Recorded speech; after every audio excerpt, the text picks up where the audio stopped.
Welcome my dear students of class 9A to my history class. Today's points are as follows. Point number 1, the judiciary; 2, the army, city administration, revenue, Dhamma of Ashoka. Point number 1, the judiciary.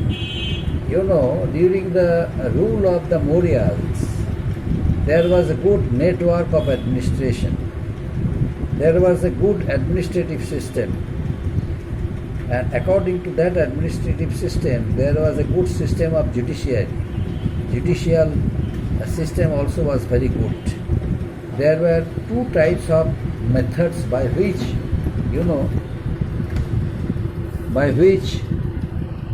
judicial process was maintained. There were two types of methods through which the judicial process was maintained.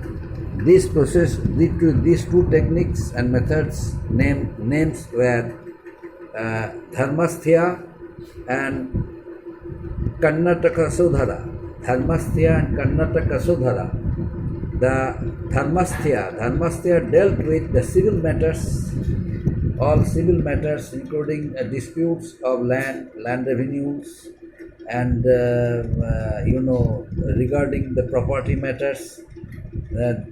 Through this Dharmasthya, the judicial procedures were looked after, and educated Brahmins were given the responsibilities to provide judgment. That's why learned Brahmins would become judges. And Karnataka Sudhara, it dealt with criminal offences. Criminal offences, although there were less number of criminal offences found, but sometimes these were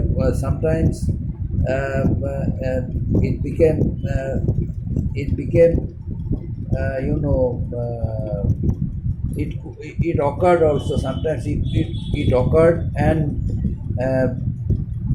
criminal offences like treachery, like serious offences, were dealt with death penalty also. Lighter punishments, what was the lighter punishments? Cutting of finger or nose, these were the lighter punishment. Generally, peace prevailed throughout the country. Most of the people were honest because their earnings were very much satisfactory. Only because of the agricultural production and lucrative trade, international trade, internal and external trade help them to be self-sufficient, peaceful and honest.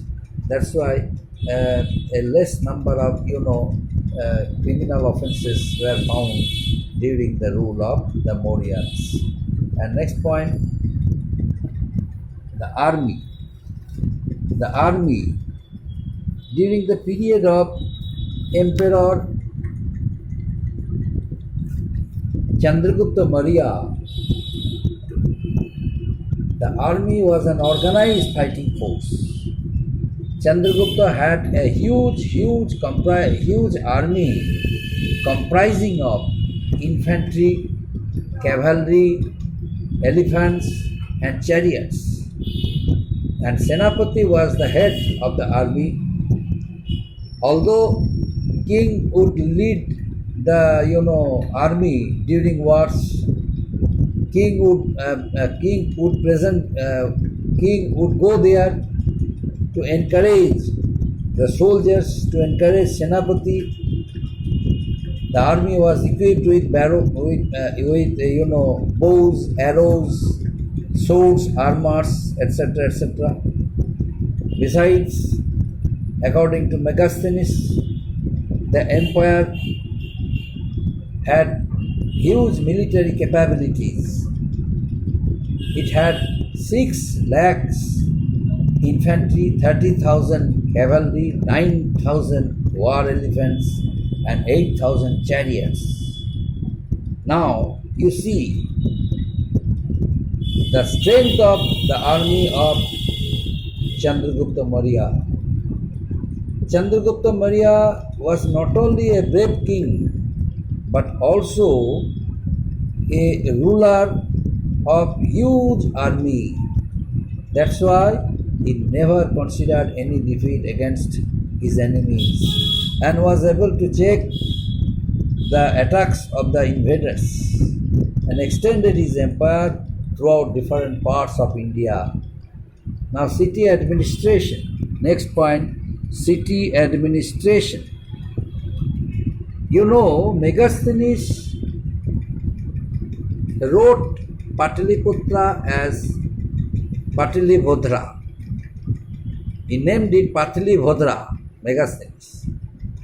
And Megasthenes also describes Pataliputra as the capital city.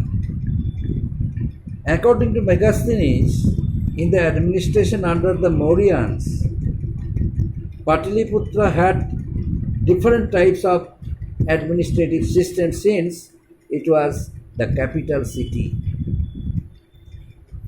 According to Megasthenes, there was a huge wall surrounded the city made of wood, and this wood wall had a hole.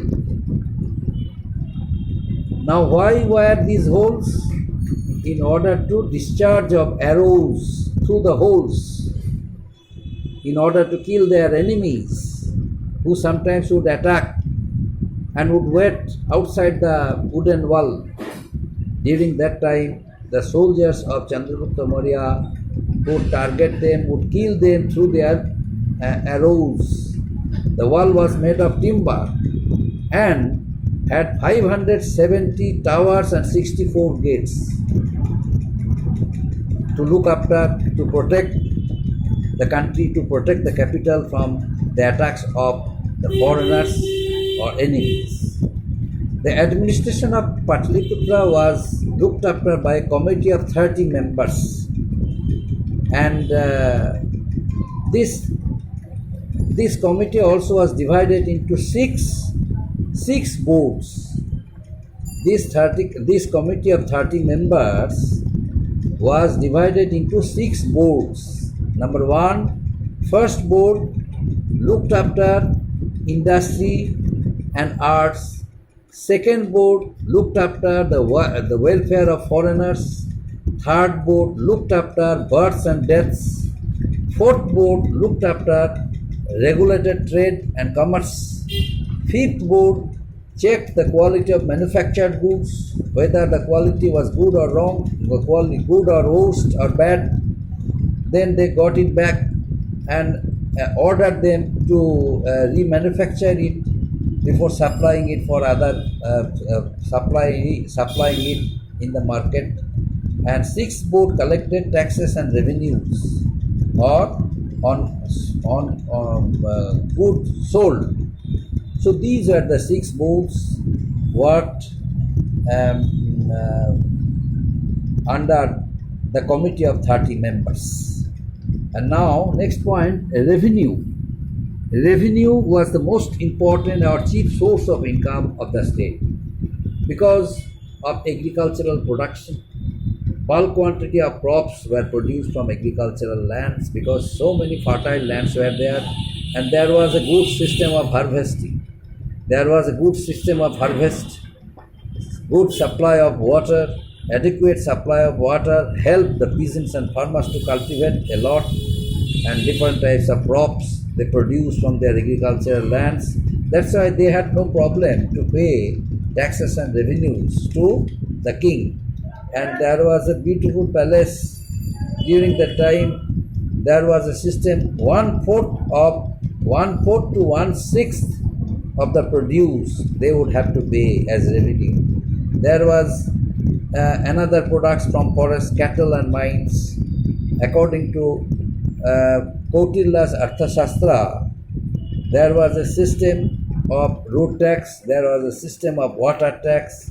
The money collected was used to maintain army, to pay salaries and to support various welfare works, construction works and public utility services according to Kautilya's Arthashastra. And last point, Ashoka's Dhamma. What is Ashoka's Dhamma? You know, Ashoka was a great ruler of the Mauryan dynasty. According to the historians of different countries of the world, they suggested Ashoka to be one of the greatest emperors of the Mauryan dynasty. Why? Because Ashoka changed his lifestyle. Earlier he was aggressive ruler. He was, a ruler, believed in violence, captured Kalinga at the cost of huge bloodshed, horrors, killings of millions of people, and later on turned out to be a different one. He became a non-violent ruler, a very,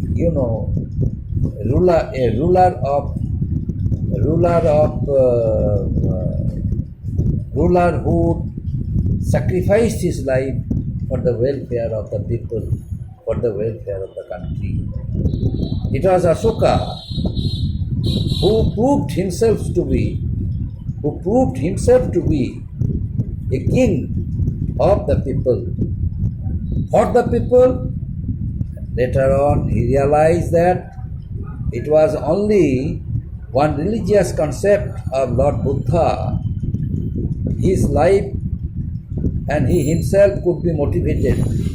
He himself was motivated by the preachings and teachings of Lord Buddha, utilized it in his practical life, and became very much peaceful, became very much satisfied. Only because of that reason, the preachings and teachings of Lord Buddha became acceptable to different parts of the world, not only in India but other parts of India also accepted the preachings and teachings of Lord Buddha. Ashoka himself sanctioned a huge amount of money for the welfare of not only state but for the welfare of Ashoka's religious concept, Buddhism. A number of, stupas, monasteries were constructed under the instruction, under the guidance of Ashoka. Ashoka did it with a view to introduce his own Dhamma. What is Ashoka's Dhamma? Another preachings and teachings of Ashoka, which was framed under the guidelines of the religious concept Buddhism. This is known as Ashoka's Dhamma. Now what is about it? Number one, to promote peace and harmony throughout the country, to ensure an effective justice for all the people, to build roads, to construct houses, wells for the travelers, to set up nurseries, to grow medicinal herbs for the use of the common man, and to establish wildlife sanctuaries for the preservation of animals and plants, and to promote education among the population at large, to live together in peace and harmony, to speak the truth, to respect all religions, to follow the path of ahimsa, non-violence towards all human and animals, and to be kind to the poor, including servants and slaves, to respect and obey elders, and the spread of dharma. Ashoka in order to realize the spread of dharma and realize the basic concepts of Ashoka's Dhamma, Ashoka appointed special officers. They were known as Dhamma Mahamantaras.